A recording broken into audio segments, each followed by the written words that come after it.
সত্যের পথে ডাকি বলে আমি বিপ্লবী, কোরআনের কথা বলি তাই বলে আমাকে মৌলবাদী, জিহাদের পক্ষে গান লেখি তাই বলে উগ্রবাদী।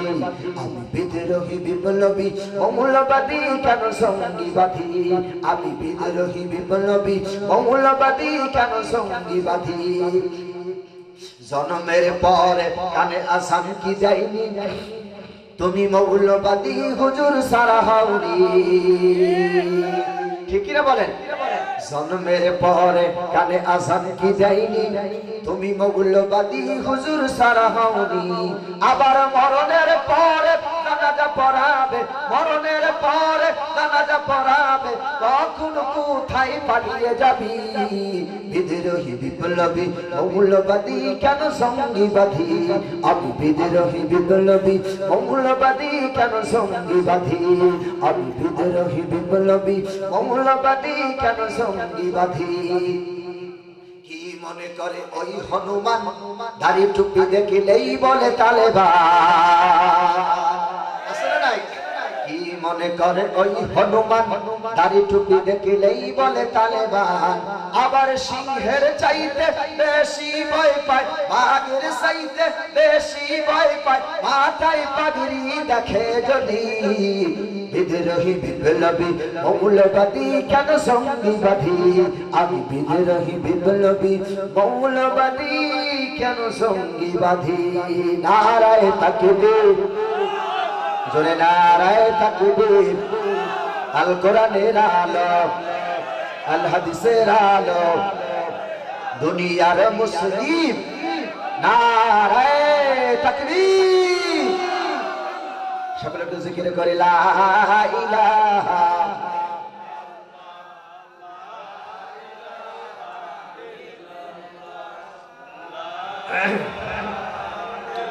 লা ইলাহা ইল্লাল্লাহ মুহাম্মাদুর রাসূলুল্লাহ। সকলে বলে সাল্লাল্লাহু। তাহলে দুইটা জিনিসের মূল্য বেশি, একটা সময় আর একটা কলম। একটা কি সময় আর একটা কি কলম। এবার আসেন ওয়াল আস, সময়ের কসম, যুগের কসম, কালের কসম। আল্লাহ কসম খাইছেন, কসম খেয়ে বলছেন পৃথিবীর মানুষ তোমরা সবাই ক্ষতিগ্রস্ত। কথাটা কার কথা? কথা কার? আল্লাহ। সবাই ক্ষতিগ্রস্ত আমরা।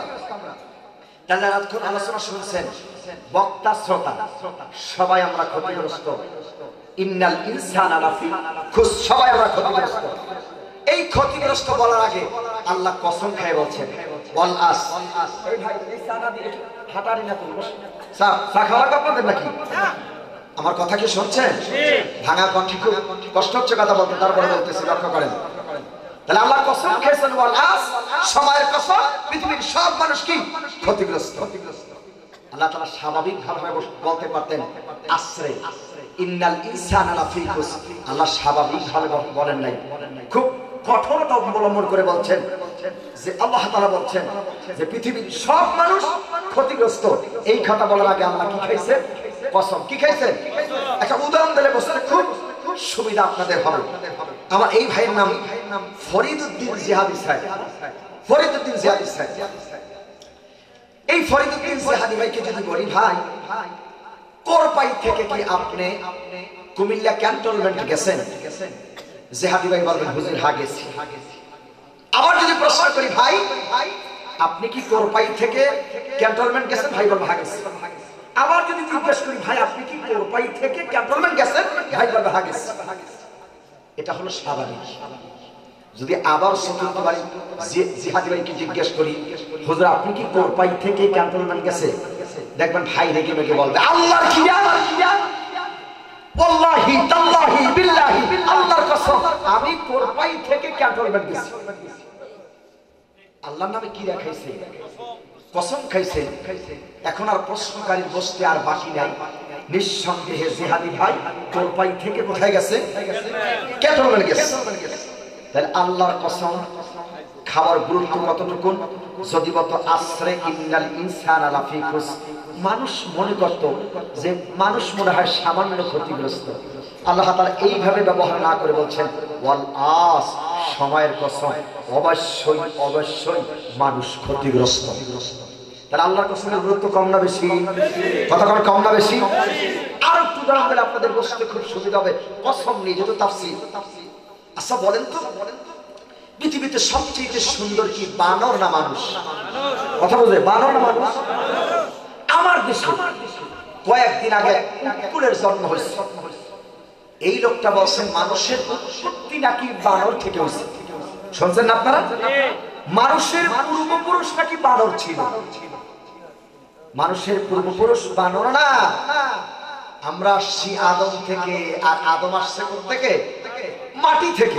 লক্ষ্য করেন, আমরা আসছি আদম থেকে, আদম আসছে মাটি থেকে। মিনহা খালাকনাকুম ওয়া ফিহা নুঈদুকুম ওয়া মিনহা নুখরিজুকুম তারাতান উখরা। যুক্তি দেই, যুক্তি। নাস্তিকদের দাবি ভাঙা জবাব। শোল মাছ আর টাকি মাছ চেনেন আপনারা? শৌলার টাকি দেখতে তো প্রায় একই রকম।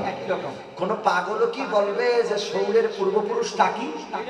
এই টাকিগুলোর বুড়া মাছ খাইতে খাইতে শৌলে পরিণত হয়েছে, কথা কেউ বলবে? আচ্ছা, পাবদা মাছ আর বোয়াল মাছ দেখতে একই রকম না? কোন পাগলও কি বলবে যে এই বোয়ালের পূর্বপুরুষ পাবদা? পাবদা মাছগুলো ছোট ছোট মাছ খেয়ে বোয়ালে পরিণত হয়েছে, এ কথা বলবে? শৌল, শৌলি, টাকি, টাকি, পাবদা, পাবদাই, বল বল বল। পাগল তো বসে না, মাথা মোটা, চুল ঠিক আছে। তাই বলছে মানুষের পূর্বপুরুষ নাকি বান্দর থেকে আসছে। মানুষ সুন্দর না বানর সুন্দর? কতখানা মানুষ সুন্দর না বানর সুন্দর? মানুষ সুন্দর। মানুষের মনের ভিতরে যেন এই নাস্তিকদের প্রশ্নের জবাব না ঢোকে। হয়তো পারে, হইতে পারে যে আমি মানুষের থেকে বান্দর সুন্দর, হইতে পারে আমি মানুষের থেকে বানর সুন্দর। এই প্রশ্ন যেন বান্ধার মনে না আসে, সেই জন্য আল্লাহ তাআলা একটা সূরার ভিতরে 4টা কসম খেয়ে বলছেন, শোনো মানুষ, বানরের থেকে তোমার সুন্দর করে বানাইছি। সম্মানিত উপস্থিতি, কসম বুঝাচ্ছি,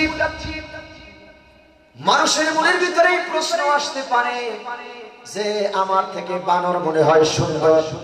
না না না, এই প্রশ্ন যাতে মানুষের মনের ভিতরে না আসে, সেই জন্য আল্লাহ তাআলা সূরা ৩-এর ভিতরে 4টা কসম খেয়েছে। ওয়াত-তিনি ওয়াস-সাইতুনি ওয়া তুরি সিনিনা ওয়া হাযাল বালাদিল আমিন। সূরা আসরে যেমন কসম খেয়ে বলছেন পৃথিবীর সব মানুষ ক্ষতিগ্রস্ত, এইখানে সূরা ৩-এর ভিতরে আল্লাহ বলে না না, মানুষ বানর সুন্দর না, আমি আল্লাহ কসম খাইছি 4টা। ওয়াত-তিন, তিনের কসম, ওয়াস-সাইতুন, সাইতুনের কসম, ওয়া তুরি সিনিন, সিনাই পর্বতের কসম, ওয়া হাযাল বালাদিল আমিন, পবিত্র মক্কা নগরীর কসম। আল্লাহ তাআলা সূরা ৩-এর ভিতরে 4টা কসম খায়। লক্ষ্য করেন, তিনের কসম, সাইতুনের কসম, সিনাই পর্বতের কসম, পবিত্র মক্কা নগরীর কসম, তিনের কসম।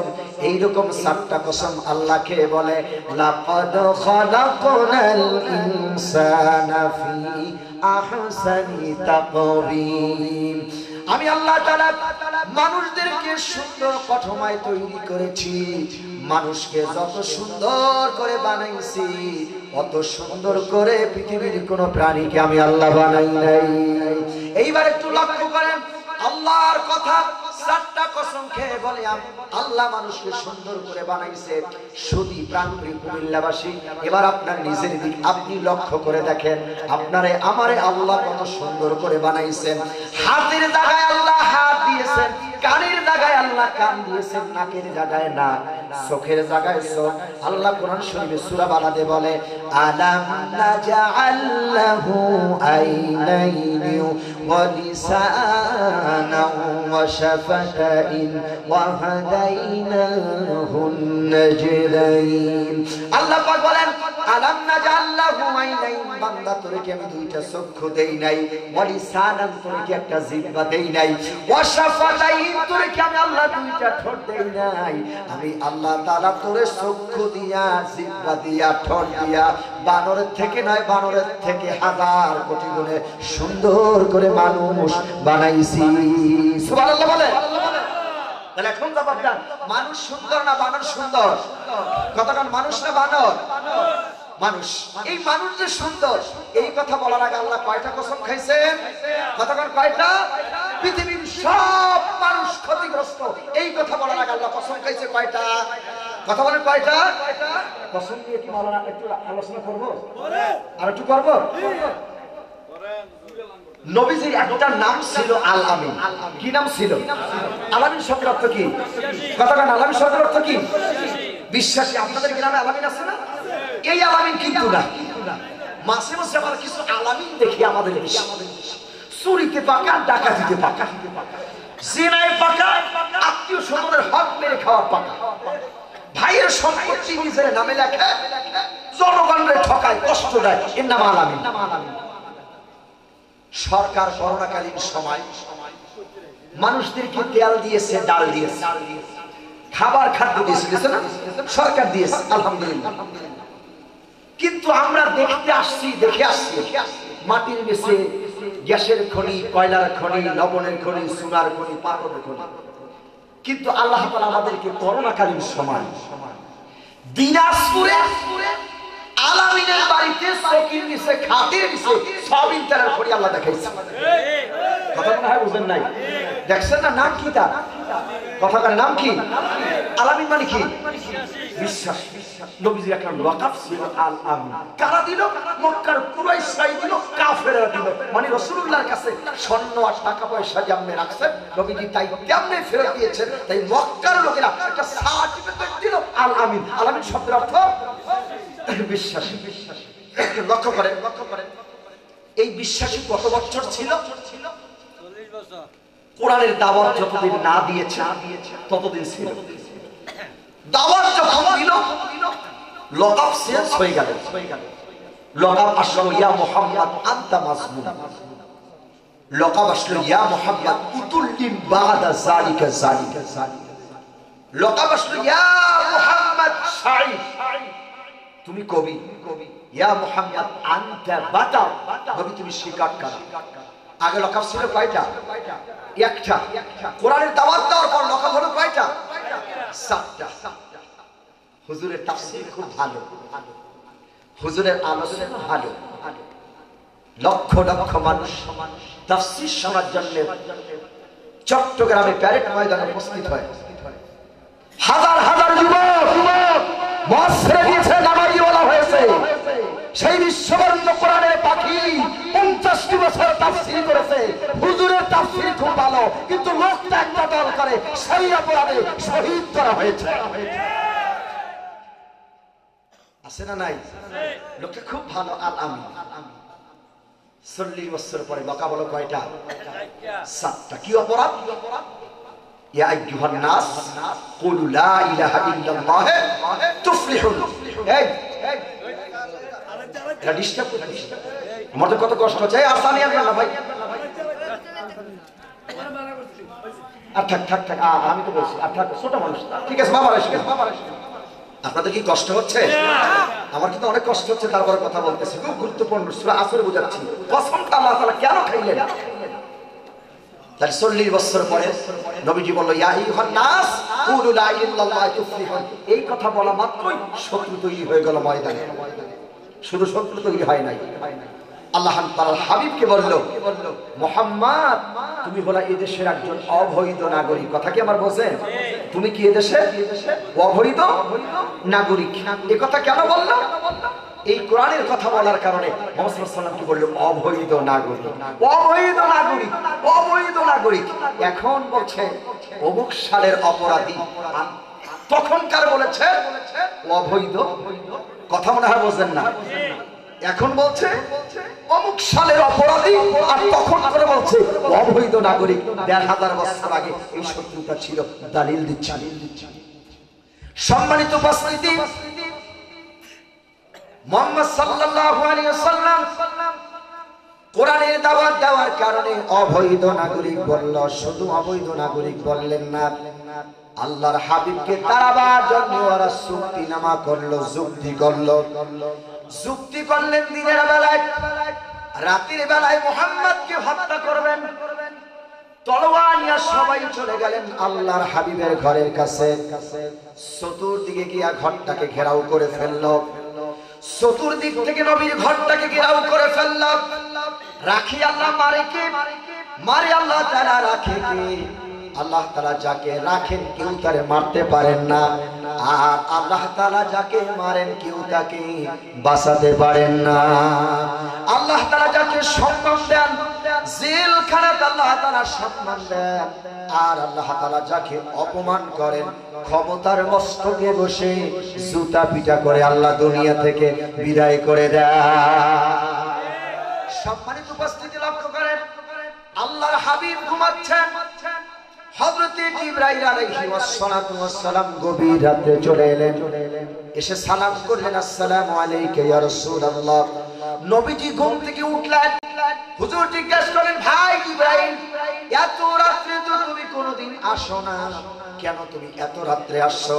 হযরত জিবরাইল বলে, ইয়া রাসূলুল্লাহ, ইয়া হাবিবাল্লাহ, আমি এত রাতে এই জন্য আসছি, আমি দেখতে পেয়েছি ঘরের চতুর্দিকে কাফেররা দাঁড়ানো, ঘরের চতুর্দিকে কাফেররা দাঁড়াইছে। সকাল হলে পরে আপনাকে টুকরা টুকরা করে বিদায় করে দেবেন। নবীজি আপনি হিজরত করে মক্কা থেকে মদিনায় চলে যান।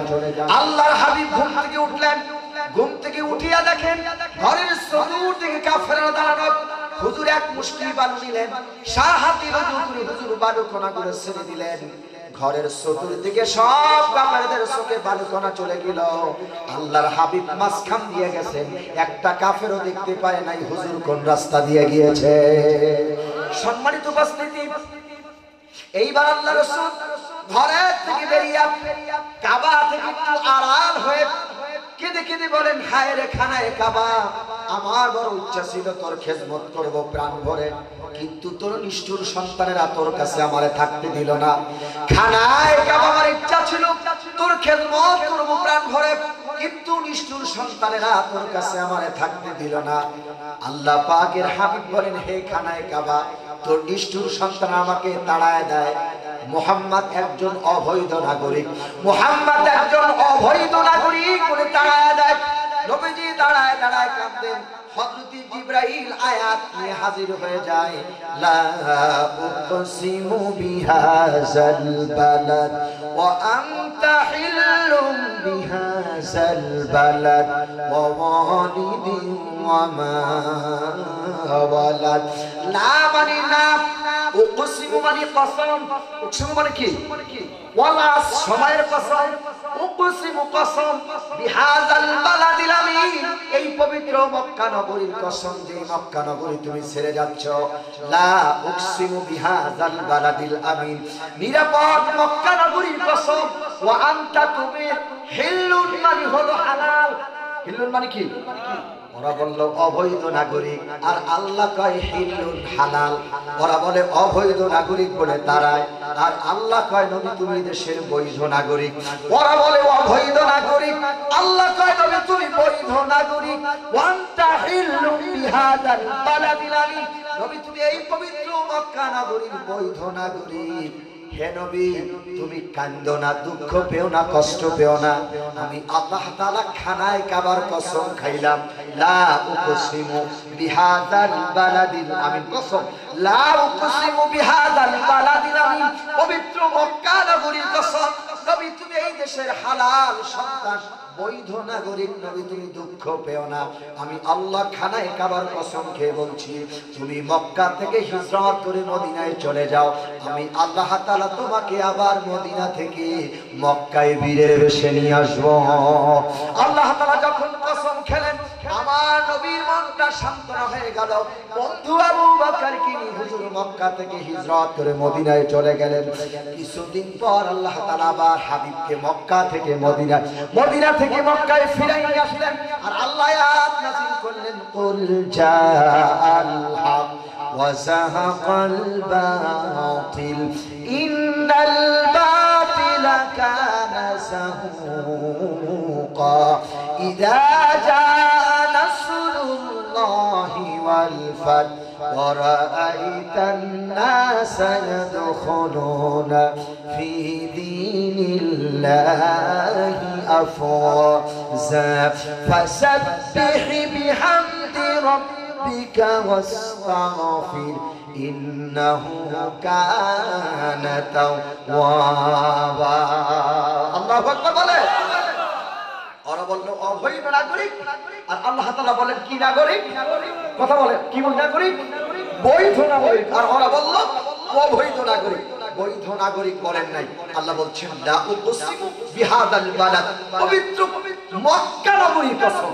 মানে আল্লাহ সূরা বালাদের কসম খেয়েছেন সূরা শামসের কসম খেয়েছেন ওয়াস শামসি ওয়া দুহাহা ওয়াল কমারি ইযা তালাহা ওয়াদ দুহা ওয়াল লাইলি ইযা সাজা ওয়াস সামাই যাতিল বুরুজ ওয়াল ইয়াউমিল মাউউদ ওয়াস সামাই ওয়াত তারিক ওয়া মা আদরাকা মাত তারিক আল্লাহ কসম খেয়েছেন ঠিক সূরা আসরে কসম খেয়ে বলছেন পৃথিবীর সব মানুষ ক্ষতিগ্রস্ত আল্লাহ তাআলা বলে সবাই ক্ষতিগ্রস্ত ক্ষতি থেকে যদি বাঁচতে চাও চারটা কাজ করো কয়টা কসম নিয়ে হুজুর আরো আলোচনা আছে যেতে পারছি না খুব মুক্তাসার শেষ করব চারটা কাজ করলে ক্ষতি থেকে বাঁচবা এক নম্বরে ইল্লাল্লাযিনা আমানু এক নম্বরে কি ঈমান এক নম্বরে কি সবাই বলতে এক নম্বরে কি ঈমান আমাদের আছে না ঈমান আমাদের আছে যে ঈমান আছে তাহলে আমাদের ঈমান বড় আমাদের ঈমান খুব দুর্বল তাকে উদাহরণ দিলে বুঝতে খুব সুবিধা হবে আপনাদের এই বুড়িচং থানা থেকে কুমিল্লা শহর দিকে আমরা লাসি মিছিল নিয়া নারায়ে তাকবীর আল্লাহু আকবার বলেন নারায়ে তাকবীর আল্লাহু আকবার বলে দেন নারায়ে তাকবীর আল্লাহু আকবার নারায়ে তাকবীর আল্লাহু আকবার স্লোগান দিয়া বুড়িচং থেকে কুমিল্লা শহরের দিকে যাচ্ছি হাজার হাজার পিছনে একটা আওয়াজ হয়েছে ঠাস আওয়াজ হইতে দেরি ইমানদারদের স্লোগান নারায়ে তাকবীর আল্লাহু আকবার শেষ যে যেখান থেকে রাস্তা পাইছে সোজা রাস্তা দিয়ে দৌড়ছে কি ঠিক কি না তাহলে আমাদের ঈমানের অবস্থা হচ্ছে তাই খাব্বা আর খুয়াইব বেলালের মতো যদি ঈমান আনতে পারতাম ওয়াল্লাহি আল্লাহর কসম করে বলি খাব্বা আর খুয়াইব আর বেলালের মতন যদি ঈমান আনতে পারতাম ওয়াতাসিমু বিহাবলিল্লাহি জামিআ আল্লাহর কোরআন থেকে যদি শক্ত করে ধরতে পারতাম যদি ঐক্যবদ্ধ হতে পারতাম ঈমানটা যদি মজবুত করতে পারতাম নাস্তিকবাদীরা এদেশের হক্কানি আলেমদের গায়ে হাত দিতে পারত না কেন হাত দেয় আমাদের ভিতরে ঐক্যবদ্ধ নাই কে ওয়াহাবি কে জামাতি কে তাবলীগ কে পাবলিক কে সরমনাই কে আদর্শী সময় দেখার নাই সময় এসেছে সব কথা বলতে পারছি না দেখার সময় নাই এখন অলেপ ঠেকে গেছে আমাদের আসেন ঐক্যবদ্ধ হয়ে আল্লাহর কোরআনটাকে ধরি ওয়াতাসিমু বিহাবলিল্লাহি জামিআ আল্লাহর রজ্জু আল্লাহর কোরআনটাকে ধরি ঐক্যবদ্ধ হই যদি ঐক্যবদ্ধ না হতে পারি কয়েকদিন আগে আমরা দেখছি এক হুজুরে ঠোঁট ফাটাই গেছে দেখছেন না কথা বলে না দেখছেন না ঠোঁট কি ফাটাই গেছে আরো কত বিপদ আমাদের আসতেছে ঐক্যবদ্ধ আমরা মুসলমান না হতে পারি পৃথিবীতে 200 কোটি মুসলমান আর 1 কোটি 2 কোটি খ্রিস্টান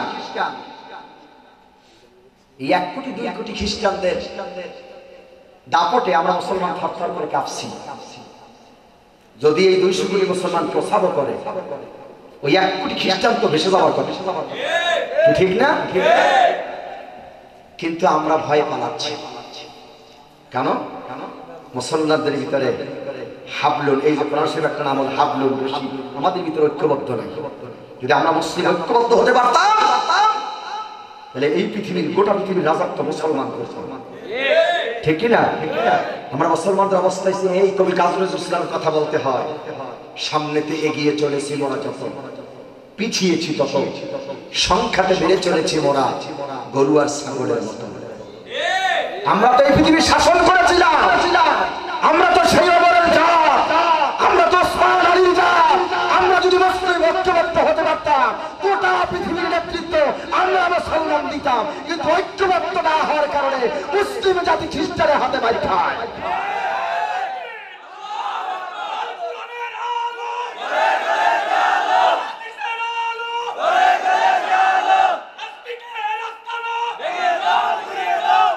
সম্মানিত সদী আমাদের ঐক্যবদ্ধ হওয়ার দরকার। আমাদের ঈমান এখনো মজবুত হয় নাই।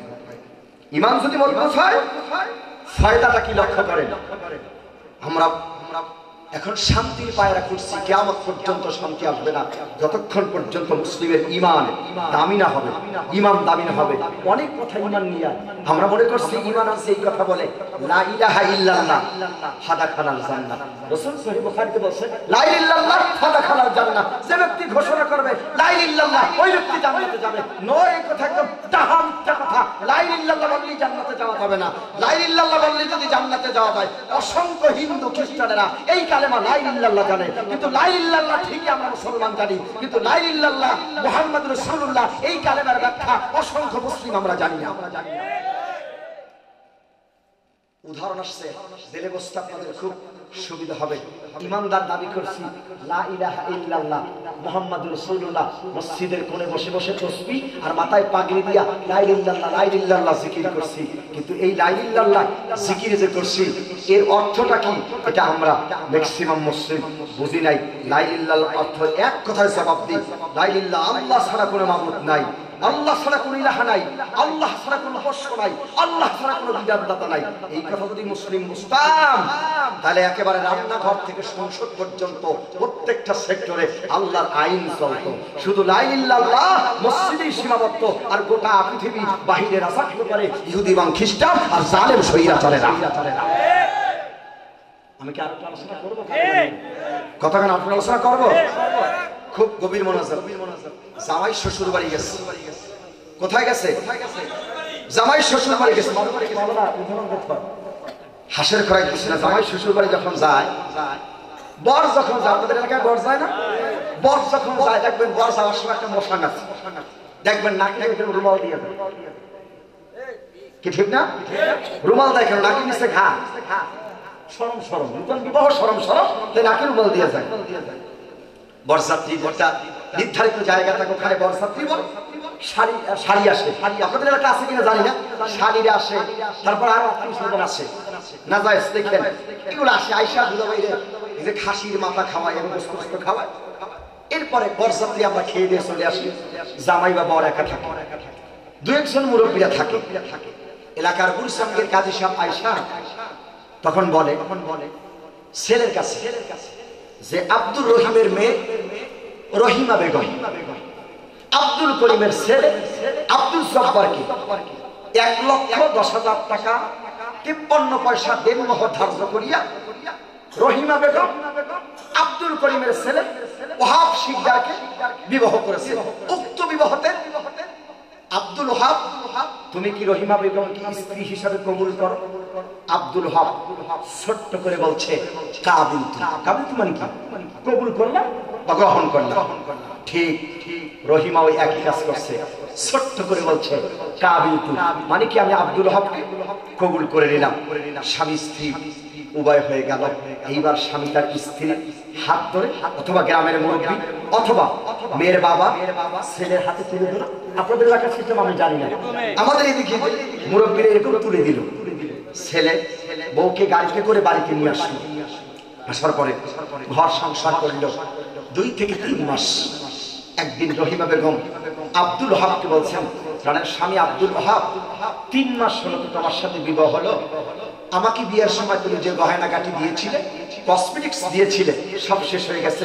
এখন আমার চিরুনি প্রয়োজন, তেল প্রয়োজন, লিপ গ্লুস, লিম্বার, গাড়া ইত্যাদি ইত্যাদি আছে না, এগুলো প্রয়োজন। আব্দুল ওহাব যদি বলে, প্রাণের স্ত্রী রহিমা বেগম ছোট্ট করে বলছিলাম কাবিলতু, ঘরে নিয়ে আসলাম, আত্মীয় স্বজনের চাপে করে বলছি কাবিলতু, কবুল করে ঘরে নিয়ে আসলাম। তোমাকে যে এত কিছু দেওয়া লাগবে সেটা তো তখন উল্লেখ ছিল না, সেটা তো তখন কেউ উল্লেখ করে নাই, এটা এখন কেন দেবো? স্ত্রী কিছু বলল না। স্বামীর কথা শুনে মন খারাপ করে আস্তে করে রুমে চলে গিয়া তার স্বামীর দেওয়া টেলিফোন নাম্বার দিয়ে বয়ফ্রেন্ডের সাথে কল দিয়েছে। ভালোভাবে বুঝেন, বয়ফ্রেন্ডের সাথে কল দিয়ে কথা বলছে রহিমা। আব্দুল ওহাব দেখছেন তার স্ত্রী রহিমা বয়ফ্রেন্ডের সাথে কথা বলছেন। আব্দুল ওহাব ধমক দিয়ে বলছেন, স্ত্রী রহিমা তুমি কার সাথে কথা বলছো আমার টেলিফোন দিয়ে? রহিমা বলছে, আমি আমার বয়ফ্রেন্ডের সাথে কথা বলছি। আমার দেওয়া মোবাইল নিয়ে তুমি তোমার বয়ফ্রেন্ডের সাথে কথা বলো, আমার টাকা নষ্ট করে পেয়েছো কি? স্ত্রী বলছেন স্বামী, আমিও ছোট্ট করে তোমার মতন কাবিল তো বলেছিলাম, তুমি কাবিল তো বলে নিয়ে আসছো, আমি তেল চেয়েছি, গাড়ার চেয়েছি, লিপলুস লিম্বার চেয়েছি, তখন তুমি বলছো কাবিল তো বলছি এই শর্ত তো নাই, পরে দেওয়া লাগবে।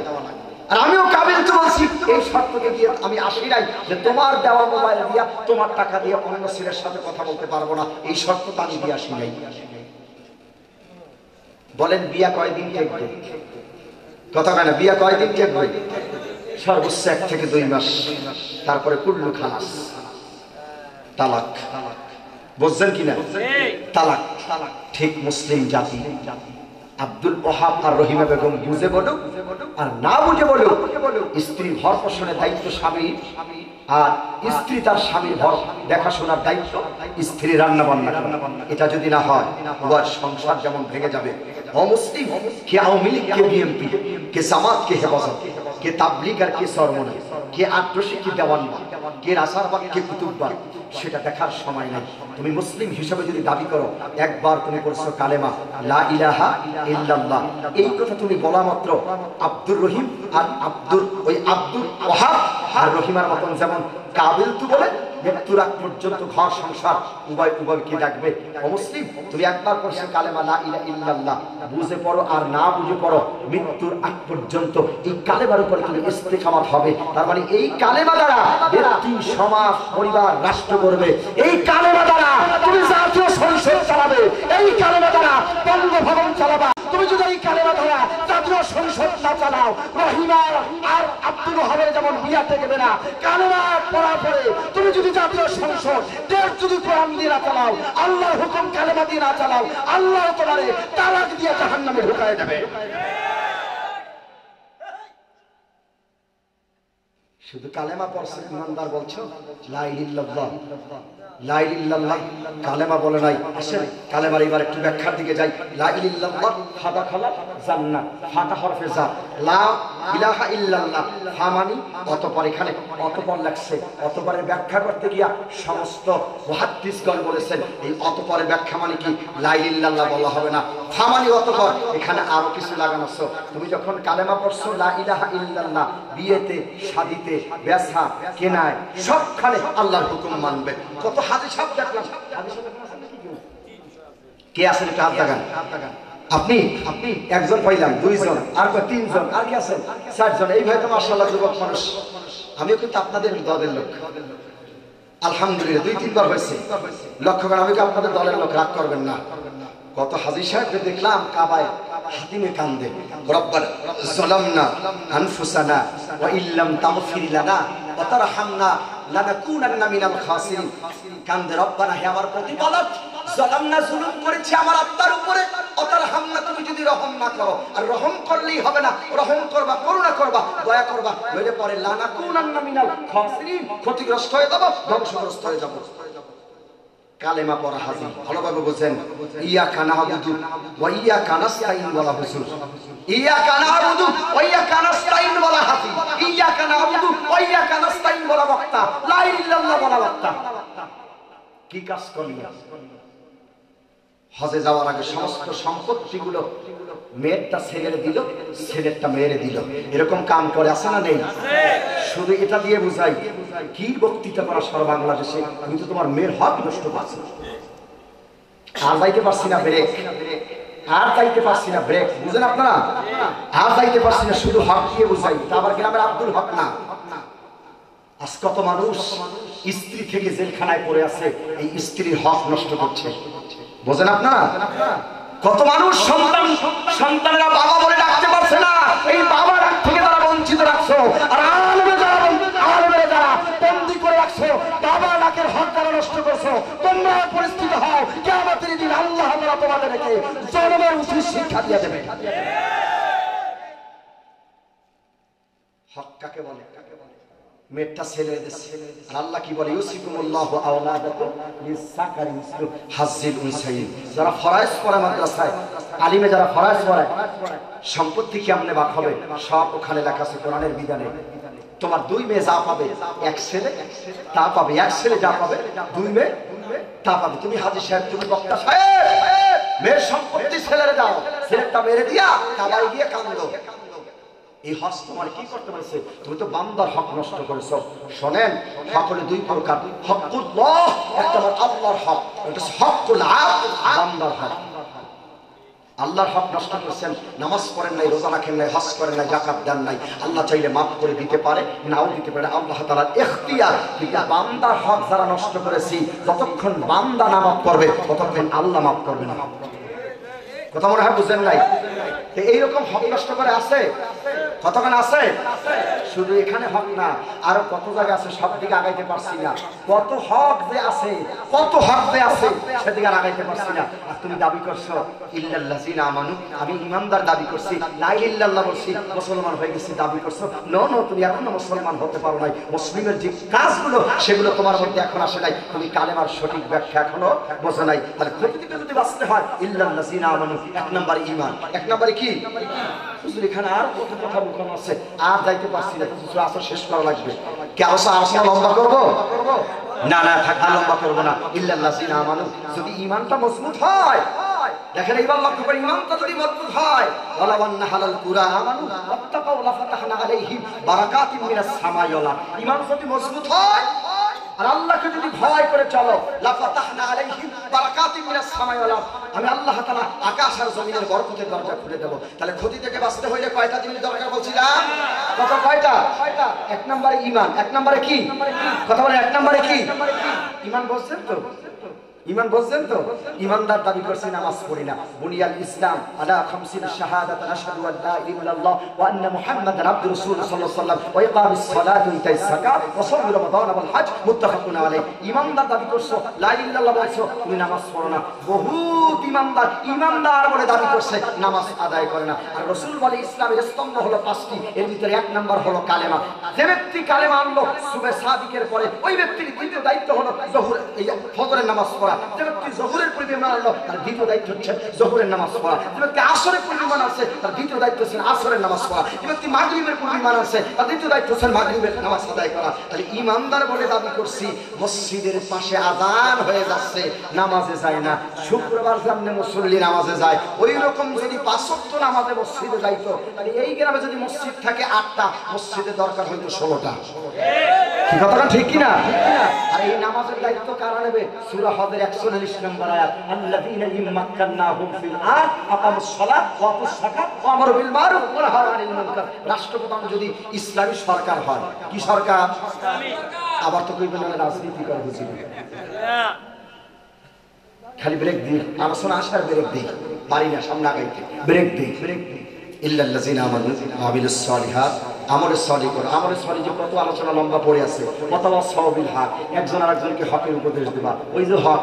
অথবা সাওবিল সবরের বহুত আলোচনা, প্রত্যেকটা শব্দের সাথে লুকানো আছে। আজকে এটা করা সম্ভব নয়। সূরাটির নাম হলো আসর। সূরাটির নাম কি? আসর। আল্লাহ তাআলা কসম খেয়েছেন, কসম খেয়ে বলছেন পৃথিবীর মানুষ সব ক্ষতিগ্রস্ত। আসেন, ক্ষতি থেকে বাঁচানোর জন্য 4টা কাজ করবো। ঈমান আনবো, আমলের সলি করবো, সত্যের উপদেশ দেবো, সবরে ইখতিয়ারে জামিল করবো, তাহলে আমরা ক্ষতি থেকে বাঁচতে যাবো। তাহলে ক্ষতি থেকে বাঁচতে চাই না? ক্ষতি থেকে বাঁচতে চাই না? কারা কারা স্যার হাত সুবহানাল্লাহকে দেখান, লিল্লাহি তাকবীর। হাত নামা, উপস্থিতি। অনেক কথা বললাম, অসুস্থ মানুষ। আজকে 4-5 দিন ধরে কণ্ঠটা খুবই ভাঙা, খুবই ভাঙা। আমার ইচ্ছা ছিল আরো বক্তৃতা করব। মাওলানা খোরশেদ আলম সাহেব আমাকে দাওয়াত করছে, একটা কমিটি দাওয়াত করছে। আমার এখানে সভাপতি সাহেব, ভাইজান আপনি কি করেন? ইসলামের কোন জায়গায়? গরিবপুর মাশাআল্লাহ। আর আপনি? মাদ্রাসা, মসজিদে? মাশাআল্লাহ। কোথায় ভাইজান মসজিদ, মাদ্রাসা? মাশাআল্লাহ, মাশাআল্লাহ, আলহামদুলিল্লাহ। আমার ইচ্ছা হয় আরো বক্তৃতা করব, কিন্তু অসুস্থ। আমার আগামীকালকে ভোলায় প্রোগ্রাম, গতকালকে রাতে ছিল বাসখালীতে প্রোগ্রাম। প্রতি দৈনিক রাতে কথা বলতে হয়। আর যতটুকু কথা বললাম, যারা ওলামায়ে কেরাম আমাদের জিজ্ঞেস করেন, বাইরে কোনো কথা বলছি না, প্রত্যেকটি কথার সাথে দলিল দিয়েছে কোরআন, দলিল দিয়েছে হাদিস। আল্লাহ তাআলা আমাদেরকে বোঝার তৌফিক দান করুন।